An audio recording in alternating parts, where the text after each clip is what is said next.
Every time we throw a party, this happens. Bluetooth speakers and phones battling for the control. Someone walks away, boom, music cuts, and suddenly the vibe is gone. So I thought, why are we still doing this in 2026? Bluetooth works until it doesn't. Limited range, random disconnects, noticeable lag, and only one person really controlling the music. But what if someone with a phone could play music instantly? No pairing, no reconnecting, no fighting over Bluetooth. That's where AirPlay wins. AirPlay runs on Wi-Fi, so the range is better, stability is better, and anyone on the same network can take control.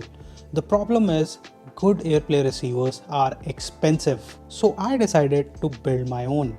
Portable, battery powered, and party ready. Now this is AirPlayPortable, a battery powered AirPlay 2 receiver built on a Raspberry Pi Zero 2W with a high quality I2S DAC, an OLED display, a rotary controller, and an intuitive LED feedback.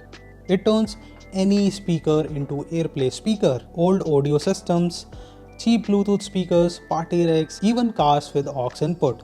And here's the interesting part. Almost every speaker, home theater, car stereo, or portable boombox already has an aux input. Most of the time it just sits there unused. This plugs straight into the aux port. And because it uses high quality I2S DAC from Adafruit, the sound is actually better than most built-in Bluetooth receivers. So instead of replacing your speakers, you upgrade them. Old gear suddenly feels modern, and the audio quality is noticeably better. And there's another big advantage. A lot of speakers and home theaters are actually capable of playing high fidelity audio. But when you use Bluetooth, the audio gets compressed before it even reaches the speaker. So even great hardware ends up sounding just okay. With AirPlay over Wi-Fi and a wired aux connection, you get a much higher quality audio stream. No heavy compression, no Bluetooth bottlenecks. So if your speaker or home theater already sounds good, this lets it sound as good as it actually can. And here's another use case I didn't expect at first. I recently got a Mac Mini. It has an aux output right on the front. Technically it works, but visually it looks messy and ugly. The cable sticking out of the front ruins a clean DeX setup. With this, I don't need that cable at all. I just power the device via USB, keep it hidden near my speakers, and use AirPlay directly from the Mac. One click, clean desk, and high quality audio. And because it's still AirPlay, with a wired DAC output, the sound stays perfectly in sync and high fidelity. If I want the same Mac audio on my home theater, for example, I just have to move this device, plug it into the HT or the home theater's aux input, and AirPlay to it. Same device, different setups, no rewiring. And here's how it works. You plug it into any speaker's aux input using an aux cable and power it on. Once the LED turns solid green, it's ready. Your phone or your Mac or Apple TV instantly sees this as an AirPlay device. Tap it, play music, TV show or music, and you're done. There's no pairing, no disconnects, and if someone else walks in, they can take over seamlessly without killing the vibe. And this isn't just a basic receiver. There's a proper menu system built into the device. Turn the rotary encoder to control the volume.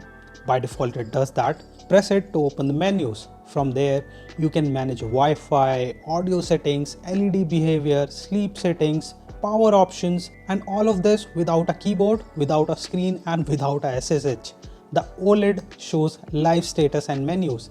It also shows what's playing, the song name, the artist, and the playback status. So even without your phone in your hand, you can see what's playing right on the device, and anyone can see what's playing on the device. It feels like a real music system, not just a hidden adapter.